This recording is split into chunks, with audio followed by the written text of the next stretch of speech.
This is a conversation between Joanne Brown and Mrs. Edna Taylor, recorded on September 16, 1989, at the home of Mrs. Taylor for the Chemung County Historical Society's Oral History Project.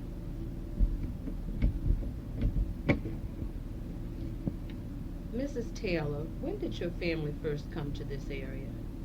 I came to Elmira in 1947, November 1947, to visit a lady that I knew. And of course, I stayed here for 1 year.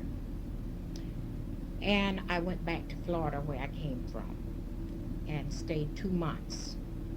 And then I returned to Elmira. And I took a job at St. Joseph Hospital.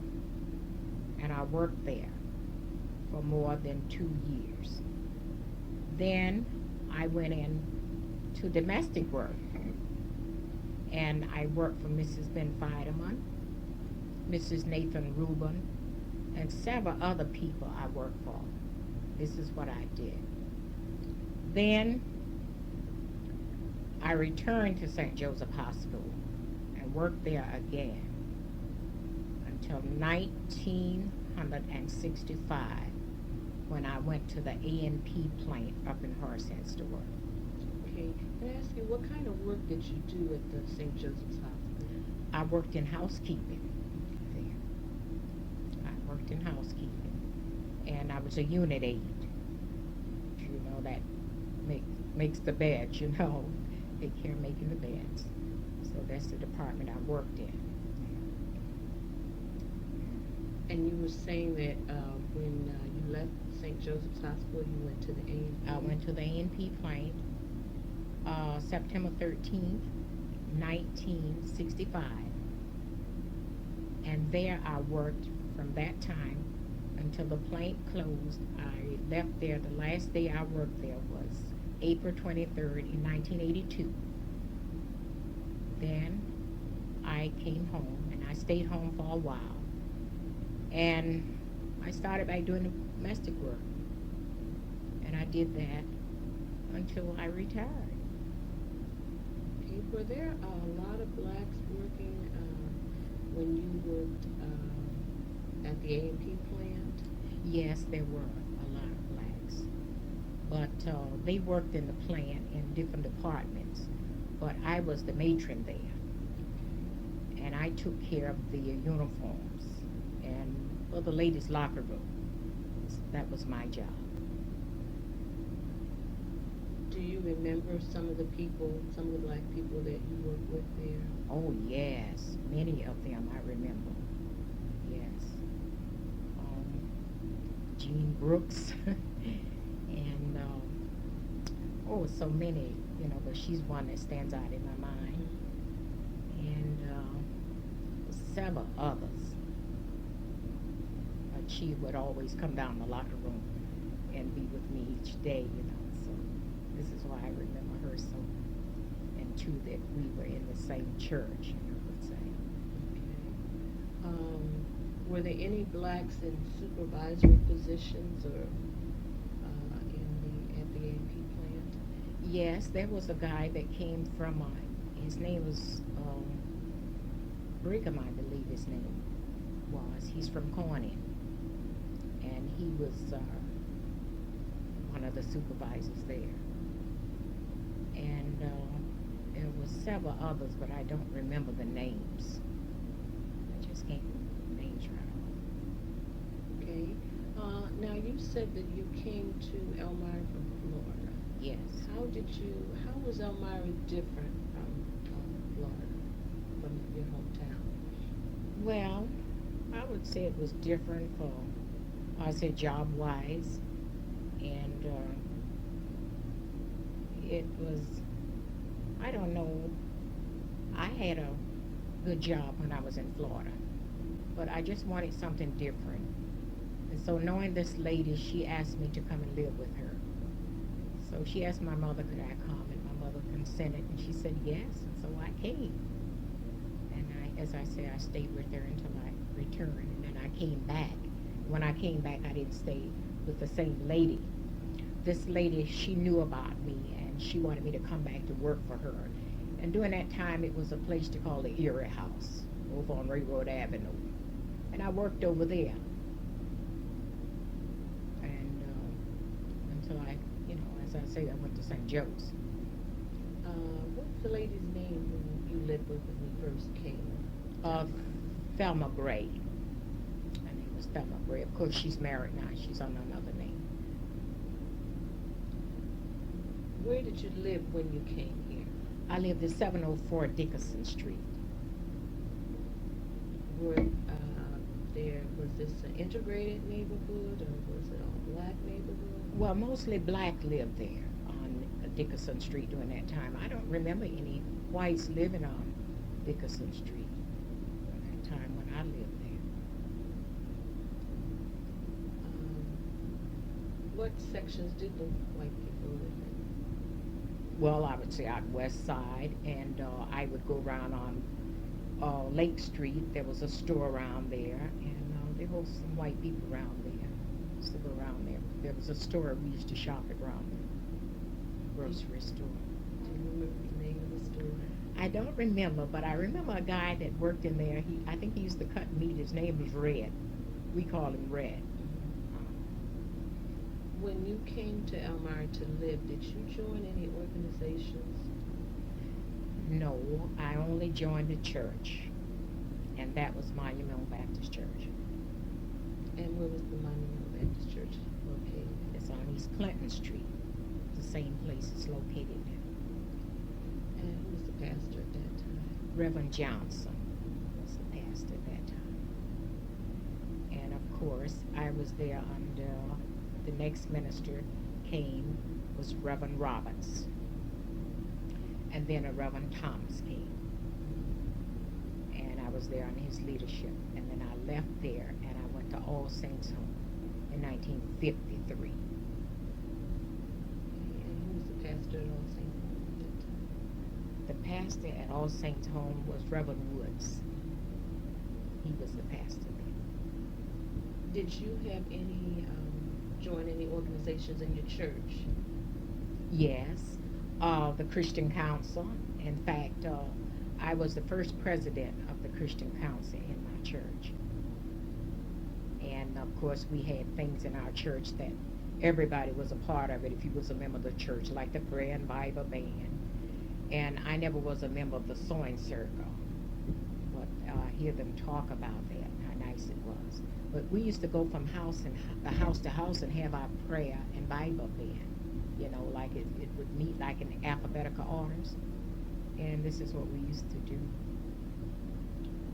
Were there other social outlets besides the church? Yes, but somehow there we didn't participate in too much, other outside. You said we, when you came, were you married or? No, were you I single? wasn't. I was single when I came here.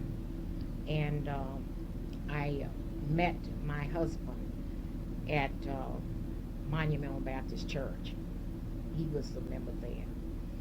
And of course, I belonged to, when I was at Monumental Baptist Church, I belonged to an organization there by the name of the Good Samaritan Club. And we would have our banquets each year. And if you were single, you would invite a young man, And so I saw this young man, and I thought he was nice. And I invited him to our banquet.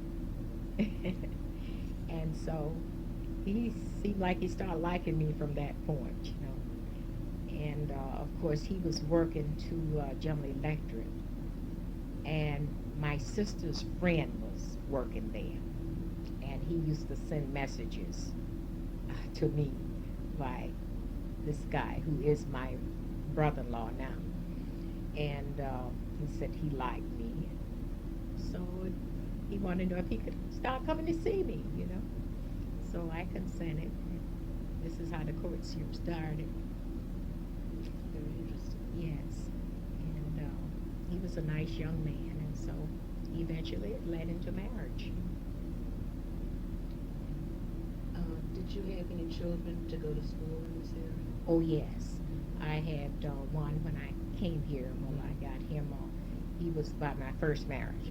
And, well, after I was married to this boy, Taylor, one week, he sent me on the train to pick up this son that I had left in Florida with a grandmother.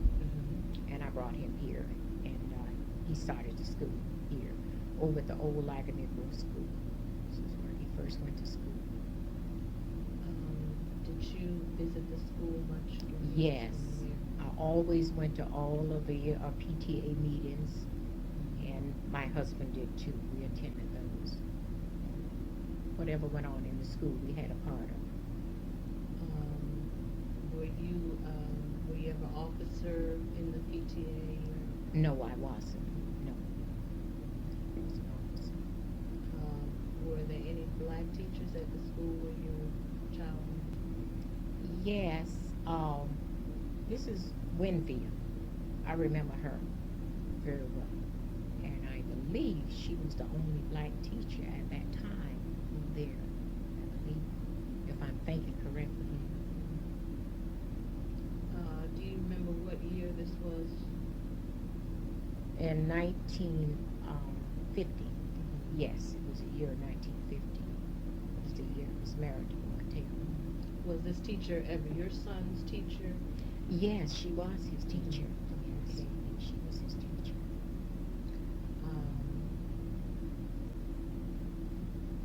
Were there many black students in your son's class? Yes, there was a lot of black students in his class, but I don't remember, too much about them. But I know they were in his class. Was the school integrated? Yes. Did he have a favorite teacher? Well, he was the type of fella, he just loved all of his teachers. When you ask him anything about his teacher, he just thought all of his teachers were just wonderful. Did you vote when you came to Elmira?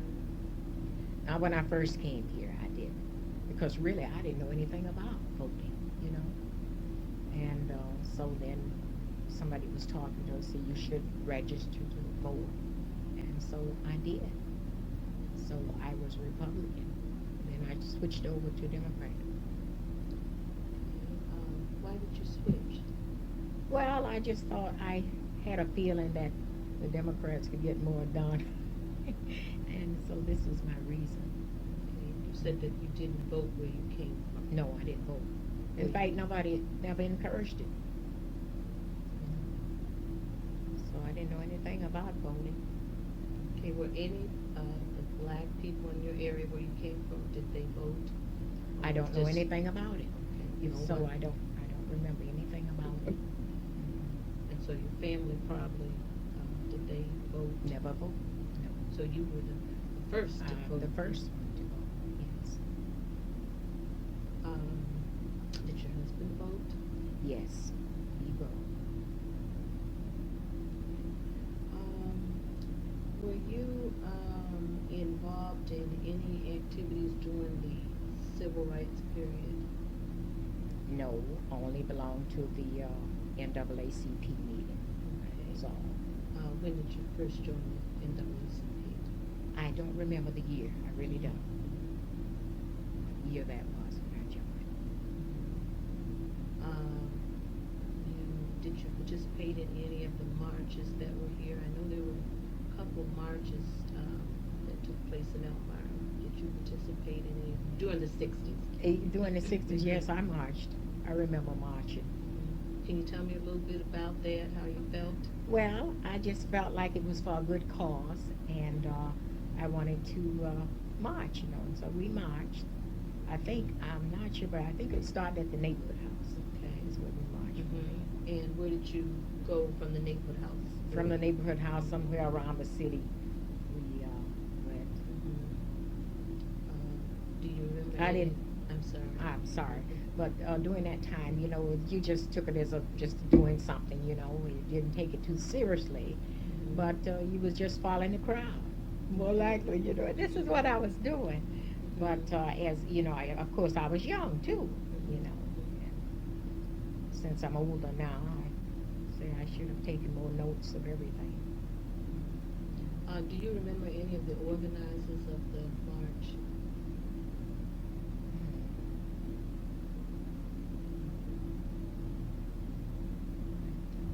Was your pastor involved in I this think march? Reverend Thomas, if I'm not mistaken, he was. I believe he was president once upon a time. Reverend Thomas, I'm sure he was. Mhm. He was president.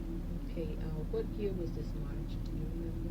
No, I do not remember what year that march was. Did you have any kind of fear or apprehension from your employer or anyone because you were participating in this march? No, I did not.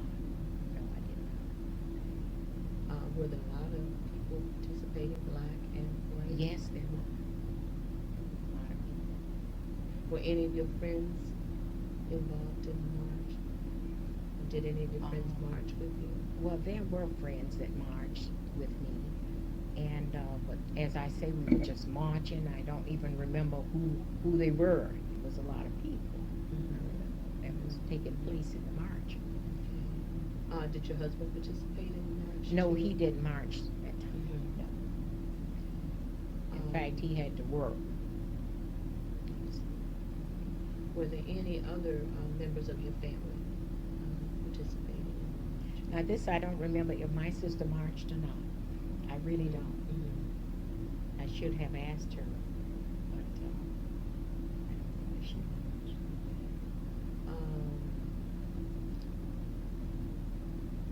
What was the transportation like in Elmira? You came here and you said in '47. How did people get around? Transportation system. The bus. We used to ride the city bus. And that was the thing going because everybody didn't have cars, you know. And of course, I didn't have a car. And I used to catch the bus to ride to work. Of course, when I worked at St. Joe's, I used to walk from where I lived on Dickinson Street. Walk to work.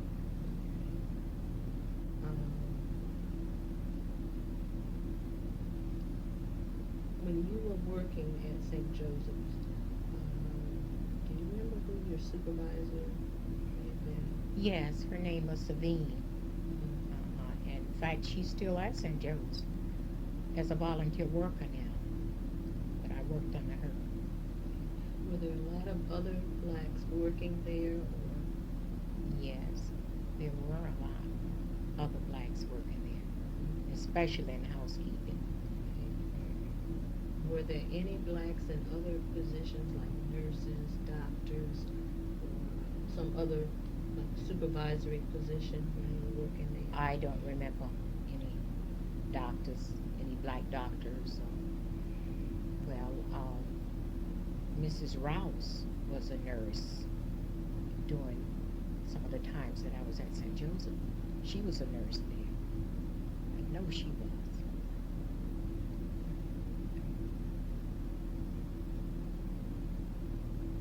But I do know she was a nurse. I remember her very well because she was a member of my church. Okay, do you remember what year that was, or What year that that?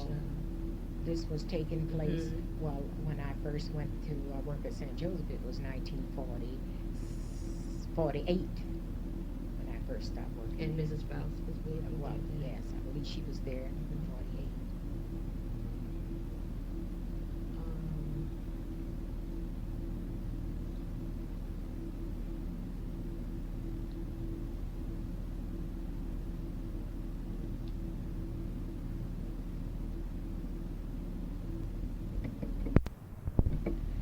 Mrs. Taylor, you were living here during the flood of 1972. Can you tell me some of the events or some of the things that happened during that flood? Did you have to leave your home because of the flood? Oh, yes, we had to leave our home because of the flood. Of course, we listened to the radio all night long. And 5 o'clock in the morning, my husband heard that the flood was, we were really going to get it bad. and he said he wasn't going to work that morning. And of course, we got up early, and I started getting breakfast. And then my son, William, he and his dad went down to look at the river. And they came back and they says, "Oh, it's going to be awful." And of course, my son Woody, he and his wife was gone to New York. Her mother was going to move here from New York. Of course, she didn't move because the house that she was going to move in got flooded out too. And so we just watched, and my grandchildren, they was up at my sister's house. And I said, well, gee, I guess I'll go up and be up there with my sister with the grandchildren. So I left the house, just thinking, well, maybe I could come back down here. And but before we left the house, my daughter-in-law called me from New York City, and she said she had seen it on the television that we were getting a flood. And I said, yes. And while I was talking to her, I said to her, oh my goodness. I said, the people are running now. And I said, hang up the phone. And I saw the people passing by with the pillows under the arm and the covers and everything, and they was having to evacuate, this area. And so I said, oh, I gotta go. And so we hung up, and I took off, and I left my husband and my son here. And the only thing I left with was some eggs and a gallon of milk, and went to my sister's house. And I was there about 10 minutes, and my husband called me, and he said the water is coming down High Street now. And after that, we didn't have any telephone or anything, so we couldn't communicate anymore over the phone. So this is the way it happened. Did your house get much damage? Oh yes, my house was completely under the flood except the upstairs. All of the downstairs was under water. Did you stay with your sister during this time? Yes, I did. Time? I stayed with my sister, and she had 15 people in the house, and we slept on the floor, and just any place, And my husband, when he was able to get back in this area, he came down, and he met somebody up there by the church, and they brought him down on a boat, and he came down, and they held the ladder in the boat, and he went up on the roof and went in and got a coat that I had in here that was a valuable coat. And the people were loitering so down in this area. And so my sister said, you better go and get your coat or send somebody down. So he came down and got my coat and brought it back to me. And of course, our house was one of the first houses in this area to be complete, because we were lucky enough to get the contractors, and they came right in and they really worked hard, and got the house back in order. Now, where did your sister live? 1461 Lake Street, where she still lives. And she did not get any effects from the flood? Just a little water in her basement. This was all she got. And what's your sister's name? Eloise Muzan. Had you ever experienced anything like this before? Never in my life. Never.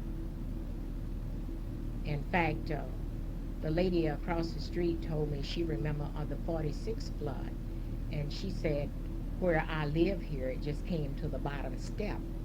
And so this is what I was expecting.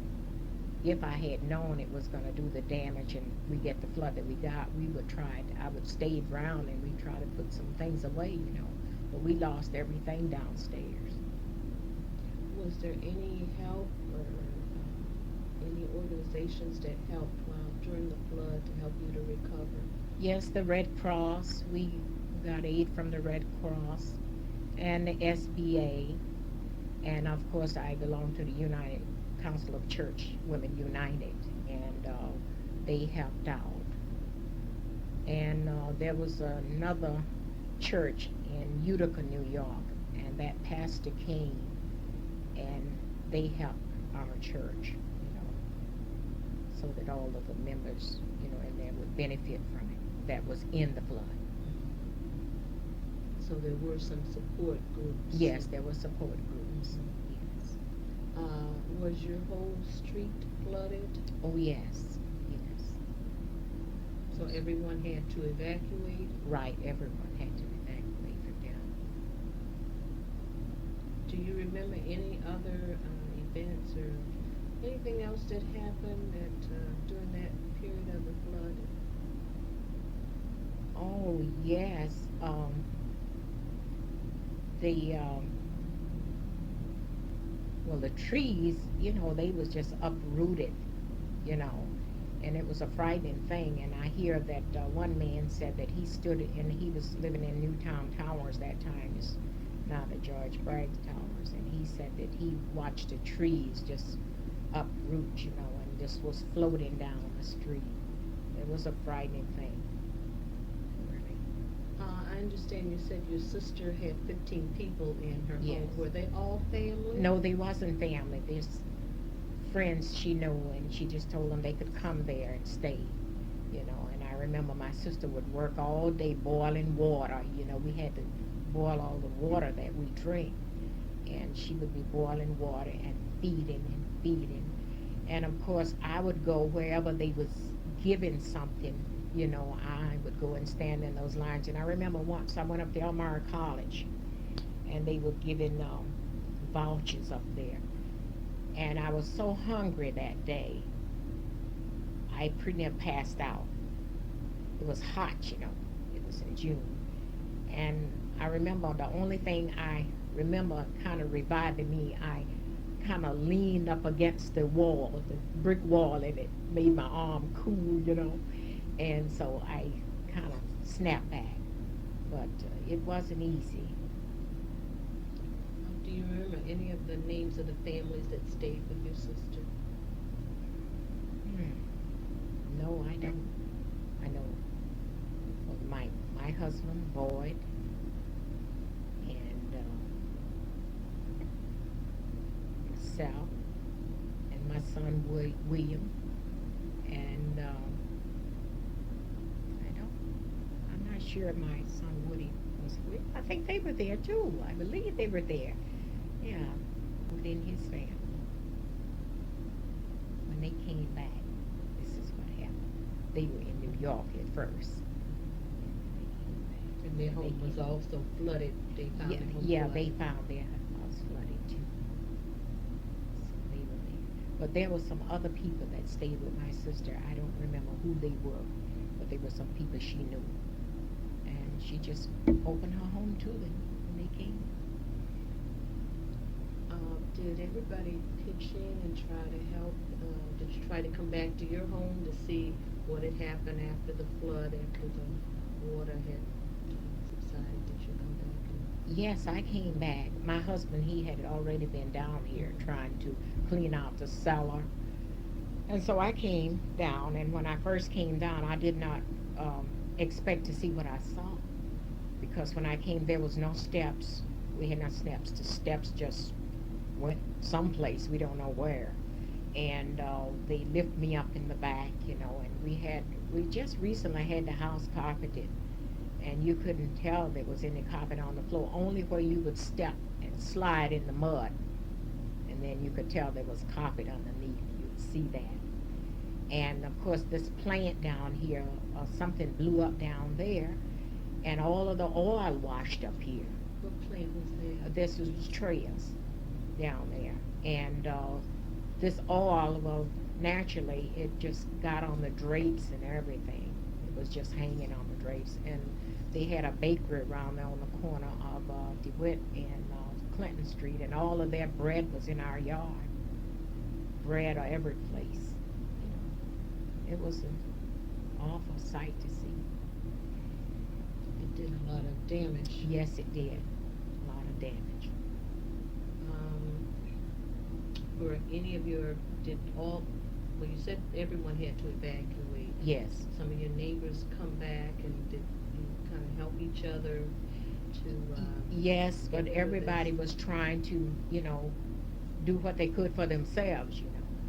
So if it was a need that they needed somebody for something special, well, they would all just pitch right in and help and do what they could.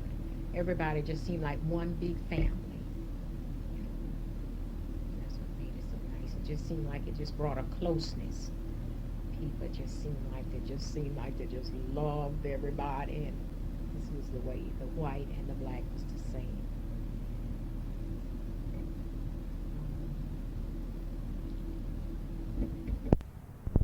Mrs. Taylor, during the flood, did you go to work? No, I didn't.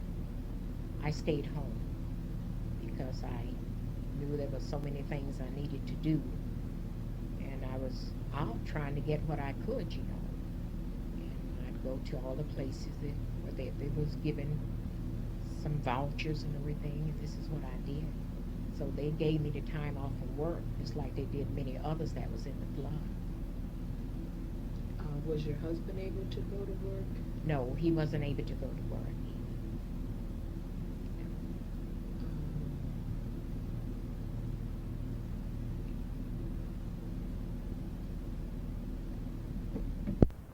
Mrs. Taylor, you said that there was a lot of looting in the neighborhood. Were you affected by that? No, I wasn't. Luckily, that my husband had been such a friend to these people, children in the neighborhood, by fixing the bikes and doing all those things. And I never will forget, the Groom family lived around the corner. And they said to my husband, "You don't have to worry. We are going to watch out for your house. Nobody is going in your house," although we didn't have any door or step on. But they watched out for the house, and nobody came in here and took anything. We didn't miss anything. Everything was taken care. So I thought that was a very, very good thing. But some of the neighbors near you, did they have things Oh, taken? yes. Over to the McLeans, somebody went in and they took different things from her house, you know. And other people in the neighborhood, I'm sure, that they said things was missing. Because the people were just walking right in the house, you know, and taking stuff out.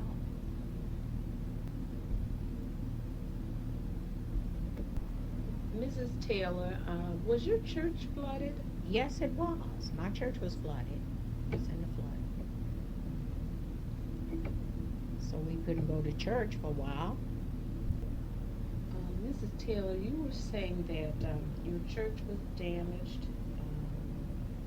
Would you tell me a little bit about the damage to the church and how the members recovered from the flood? Well, the first floor was damaged, and I remember it wasn't as bad as a lot of places, but it was bad enough because we lost a piano in the flood. And there was a lot of members that was in our church that was not affected by the flood like I was. And so those people, they just pitched in and they helped and they got things back in order in the church. So this was the way that was. But my husband, you know, he had so much to do at home. He really wasn't a part of that in the beginning. But later he helped out, did what he could. Okay. I want to get back to voting. Did you vote in the 1960 election? Yes, I did. I voted in 1960 election. Who did you vote for? Kennedy. Why did you vote for Kennedy? I just thought he was the man that we needed for president. I had been watching him and his speeches, and I was impressed by him. And I thought that this was who we needed for president. So I had no doubt in my mind that he would make a good president. So this is who I voted for. How did you feel or react when you found out that he had been assassinated? Oh my goodness. I'll never forget. I was working for Mrs. Sullivan, and I was mopping the kitchen floor when she came in. She had been to get her hair done. And it came over the news, and oh my goodness, I couldn't do anything to just stand there when they said he had been shot. And I started praying, "Oh God, please don't let him die." And the next day we knew, we heard that he was dead. It just spoiled my whole day. what it did. Um, were you a follower of Dr. Martin Luther King? Yes, I was a follower of him. I loved Dr. King because Dr. King, I always felt like he was just a man of the hour. I felt like he was the person, he loved all people. He didn't have any specials. He was the person, he meant right. And I just thought the world of him. Do you think Dr. King's philosophy helped just black people? No, I don't. I think it helped black and white because this was what he was all about. It was white and black that he was concerned. He once said that about don't judge me from the color of my skin, but for my character. I may not be putting it just like he said, but this is what he meant. He saw a man as a man, regardless of what color, what denomination he was. This is how Dr. King felt about me. Coming from the South, did you see a difference in Elmira? How was Elmira different, maybe, from the area you came from for black people?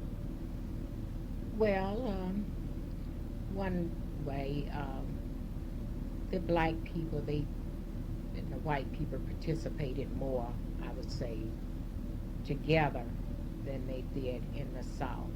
In the South, you most likely, you took a back seat, you know. If you was the cook, you cooked, and you was the last one to eat. And you served the white people first. And then you ate in the kitchen. And I noticed coming here, when you worked, if you cooked, if you wanted to eat with them, you ate with them. And anyway, where I worked, the home that I was working in, because the lady that I worked for there, she saw no different in color. She says she remembered when she didn't have anything, and she can never forget where she came from. She took me like a daughter.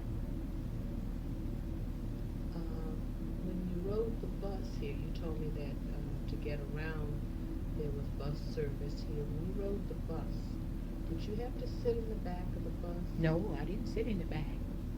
Never even dawned on me to sit in the back. I just sat wherever I could get a seat.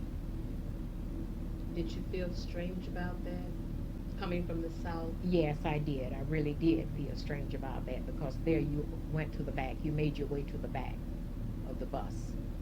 There was no question about it. You just, it's what you was accustomed to doing. You went right to the back. The first time that you rode the bus in Elmira, did you go to the back? No, I didn't. I sat at the front because I thought, well, this is supposed to be different, and this is what I did. Did you find any differences in public places like restaurants in Elmira? Was it different from some of the restaurants that you have gone to in Florida? Yes, it was different, except one place I never shall forget. We were at a party over at the Hearst's house on Madison Avenue during that time, and there was Burke's Bar on the corner, and a group of us decided we would go over there.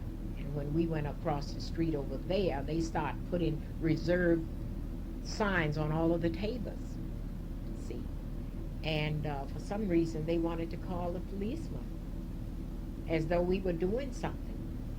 And I remember I started to run, and I thought I was going outside, and I was going in the basement. And the man said, "That's the wrong way out."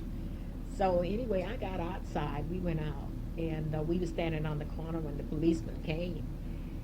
And we hadn't done anything, and so the only thing the policeman said, he said, well, if I was you, if they didn't want me in there, I wouldn't want to go in there. So we split up like that and left the place. Did you find any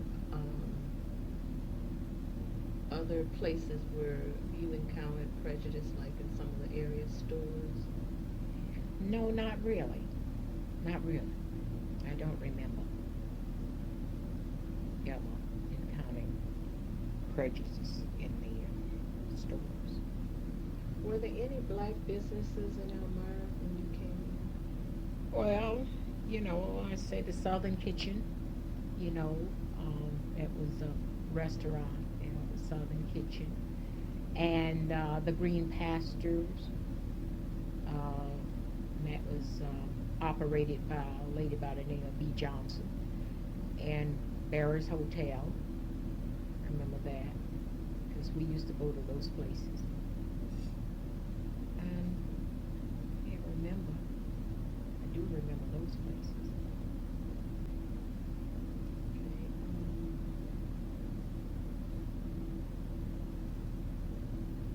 When you were working, doing domestic work, working at the hospital, did you encounter any prejudice in any of those situations? Only sometimes with some of the patients. Some of the patients was prejudice.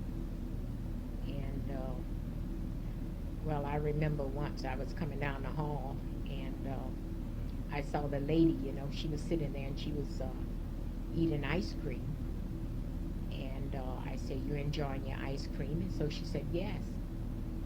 And she looked at me and she said, what are you? And I told her my name, And she said, are you an Indian? And I said, yes, I am an Indian. She said, no, you're not, you're a nigger. So we laughed so about it. It was so funny, because one of the co-workers had told me all the time that this lady was prejudiced, but I didn't want to believe it. So when she said that day, we just had a big laugh about it. How did your supervisors treat you? My supervisors was nice. They really were. They were really nice. I didn't have any problem with them. I remember when I first started working there, before I worked in housekeeping, I see what happened. I worked there, and then I left, and then I went back later years when I went back. So when I first went there, I was working in the diet lab, and I understand that I was the first black girl to work in the diet lab, and I worked under Sister Patricia hand there. And you were the first to Yes, get that position? to get that position working in the diet lab.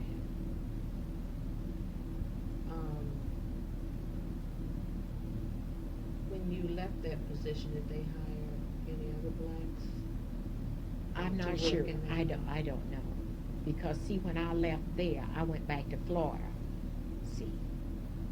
And then I stayed about 2 months and I came back. And then later years I went back to work there. And that's when I worked in housekeeping. Going back to the restaurants, when you went in the restaurants, did you go in area restaurants that were owned by white proprietors? Yes. I remember a place down on Railroad Avenue. Forget the name. We used to go there to eat. And what my husband and my friends used to do, the McLeans, we used to go every Friday to eat someplace. They would take us out this Friday, and the next Friday we would take them out, and this is what we used to do on Friday. And we went to several restaurants, and we would have dinner. We just made our rounds, the Hebrew House and all, and I never had any problem. So you didn't find any prejudice in those places? No, everybody was very polite and nice to us.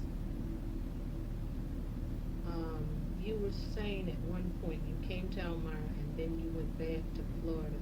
Was it strange when you went back to Florida and and you had to sit in the back of the bus, or you had to go to the back of the restaurant, or did you forget that you weren't in Elmira? I guess what I'm asking. No, I didn't forget. That's one thing I didn't forget. I remembered where I was, and I took my place where I was supposed to.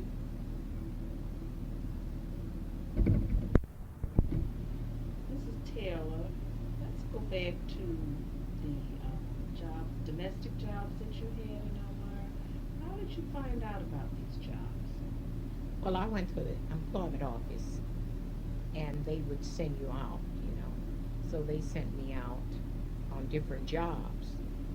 And one job in particular, there was a young lady that was moving to Elmira, she and her husband. They were coming from, I believe, Syracuse, I'm not sure. But anyway, I understand that her mom and dad had this house built for them, and his family furnished the house. So they sent me there, and it was another lady too. We went to clean the house and get it ready for them to move in. And after we got the house finished, the lady said to me, she was a young lady, she wanted to know if I could work for her all the time. And I said, yes, of course. So I worked for her 2 days a week. And she was young, her husband were young. In fact, he was too young to vote when they first moved. It was on Grand Central Avenue. So I worked for them. But one thing about it, I would say she was a little prejudiced, because she wanted her woodwork washed every day. Every day you wash the woodwork. And she had all of these glass light fixtures and everything. She wanted those polished. And but one thing, she fixed my lunch one day, and she fixed my sandwich on bread that was moldy. And I said to her, I don't eat bread like this. So she said to me, oh, it's all right, it's good for you. I said, I don't eat molded bread at home, so I wouldn't eat it. And so I worked for her quite a while, but she was quite prejudiced, I would say. Did you encounter any other employees when you were doing domestic work? Yes, I worked for another family, and the man, he was really nice. But the wife, I understand she was from the South anyway. And she let you know that you was, employee. You was employed by her, and she wanted you to know that you was just a servant, I would say. And this is the way she treated you. And when she talked to you, she never stood close to you. She always stood back when she would be talking to you. And the job that I had there was a special job, because I was the girl that took care of the refrigerator and the stove and those things. And one morning I was cleaning the refrigerator in the pantry, and I started pouring out some ginger ale that had been open for a couple of weeks. And she yelled at me, and she said, don't ever do that. She said, don't ever pour out my ginger ale. And I said to her, well, I'm sure it was weak, because there was no top on it or anything. And so I said, so I poured it out. So the next day, I said to my husband, when he was taking me to work, I said, I want you to take me by the store. So I went by the store, and I bought her a bottle of ginger ale. And when she came down that morning, she came through the pantry, and she saw it sitting there. And she spoke real nice, because I think she knew that I had brought this ginger ale. And she said to me, she says, oh, good morning. I said, good morning. And I said, oh, just a minute, Mrs. Sullivan. I said, well, do you mind? I said, you remember yesterday when I poured out that little ginger ale, and you told me don't ever do it again? I said, well, I like to correct my mistakes if I can. So I brought you a bottle this morning. And she says, oh, don't you do that. She said, I don't want you to do that. She said, you take that home and let your kids drink it. And I said, no, they don't drink it. And ever since, from that day, she was treating me with respect. She was nice to me after that. But once I set her in her place, they had no more problem with her. Were there any other family Well, yes, I worked for Mrs. Benfield, a sweetheart. And this is one, I was just like one in the family there. She was really nice. And you didn't feel like it was somebody you worked for. When you went there, you felt like you was at home. And this is the way she treated me. In fact, I was there when her youngest daughter graduated from high school. And I went down to the Gordon Coy's building at the store, and I bought her a hanky. I paid $1 for it. And I thought that was something to pay $1 for a hanky, so I gave it to her for a graduation present. And she thought that was so nice. You also have worked at the A&P plant. You said that you were a matron there, that you took care of the uniforms. How did the other employees treat you? Well, a lot of the white employees, they wanted to know how did I get that job as a matron. But you see, the way I got this job in the first place, they were looking for a matron, somebody they could depend on, because you had to be there every day to give out the uniforms. The girls couldn't go to work unless they had the clean uniforms. And I had an application in there. And when they see that I had been to one job for 14 years, they said, this is the lady we should try to get. So they called my house, and I was working at St. Joseph's Hospital, wasn't home. And so they kept on until they got me over the phone, and they wanted to know if I would come up there and accept this job as a matron. So I said, well, I'll come up and talk about it. So I went up, and when I went up and they told me what the job was all about and wanted to know if I would accept it. And I said, well, yes, but I'd have to give a notice where I work. So then the next day I went back to work, and I gave them a notice that I would be going to the A&P plant, and they hated it, and they said, oh, we hate to see you leave. But it was more money in the job anyway, and so I gave them a notice that I would be leaving a certain time. And so this is what I did, and I went there and I worked there to the A&P. But a lot of the people, they would say to me, how did you get this job? And they were a little jealous about it because my job paid more. And it was just a nice, clean job, I enjoyed it. And they would say, a lot of the time they would say when we had the head pieces that we'd give, and we were supposed to only give out a certain amount a week. And sometimes they would say, well, I can't wash my own. And they would want me to give them another one. One particular morning, I said to the lady, I said, well, I'm sorry, I just gave you one. And she took it and threw it in my face. And she said, well, you wear it. So I didn't say anything. So later that day, I saw her come out, and I called it to her attention, and I said to her, now, don't you ever do that again. That's not nice. And after that lady was real nice to me. Did you have any other employees working under you? Oh, well, I wouldn't say they were under me, but that we had a night matron that worked nights. She did the same thing at night that I did in the day. Of course, some of the people would tell me that she didn't do what I did, but I don't know anything about that because I tried to get along with her. We tried to work together. Did you have to make sure that the uniforms were clean? Oh, yes, and I'm the one that ordered. See, I order the uniform and send out the uniforms and send out the dirty ones each week. I'd have to gather up the dirty uniforms and send them out, how many I sent out. And this is the way, when they come back, I'd have to count them and put them in their place on the shelves. And how long did you work to the A&P? 17 years.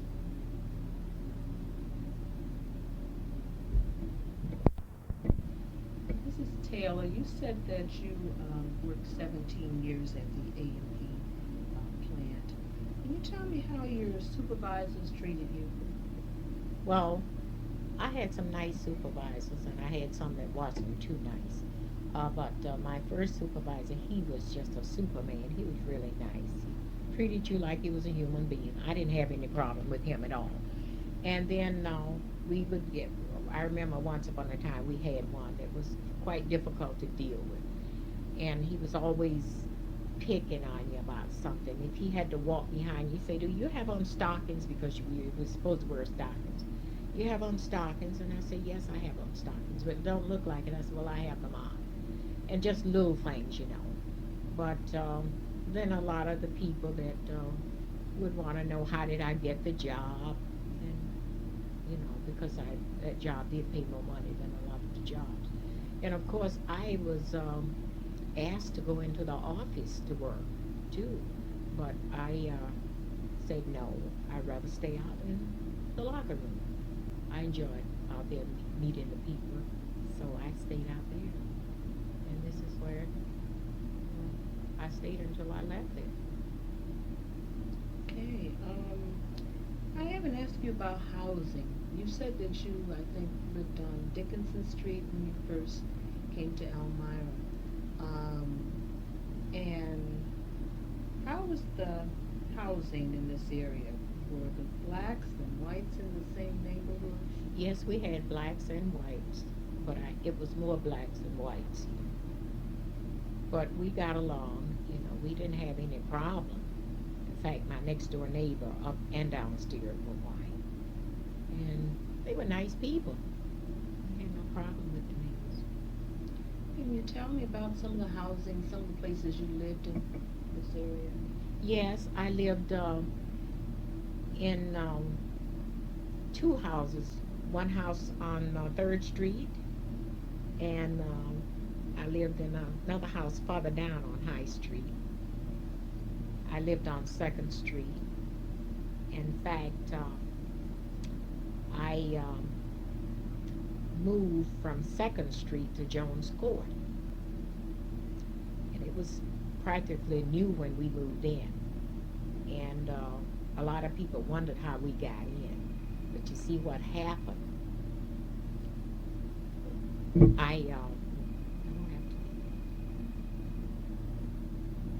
What happened, I was working for some people that my brother-in-law was on the board of trustees over there, and he got us in. And he said, "You don't have to go into it, tell anybody how you got in." So we was on 1st floor, and we paid $35 a month. And they said that was more than anybody was paying then in the whole 84 apartments. And of course our rent went up to $75 because of the income that my husband had coming in. When you decided to buy a home, did you find any prejudice trying to get a home? Well, we moved from Jones Court over on 5th Street, and we started thinking about owning a home of our own, you know. And so my husband said, "Well, we'll look around and see if we can find something that we can afford." And of course, we didn't look too many places, but one day he heard about the house down on High Street. They advertised in the paper that all you have to do is just move in. So he said to me, he said, "Let's go down and look at it." So we came down and we looked at the house, and the house was in good shape and nice and clean, and you know, the price was in the price that we could pay. And so my husband asked me, what did I think about it? And I said, "We'll take it." So we decided that we would accept this house. The people who sold you the home, were they white or black? Yes, they were white. They was the Henses. And the reason they were selling the home, the lady really hated to leave her home. She loved it here. But she said that her doctor told her she could not be going up and down stairs because she had a heart problem. So this was the reason she wanted to move. So she moved from this place up to the Mark Twain Golf Course up there. And she used to call me up all the time and ask me how did I like the place, and she would cry over the phone and say how she missed her home. Your neighborhood, did you have blacks and whites in your neighborhood? Yes, blacks and whites in my neighborhood. In fact, some of the whites are still here. That was here when we moved here because this was their home. Thank you very much for this interview. I have enjoyed talking to you. Thank you, and I hope I have been some help.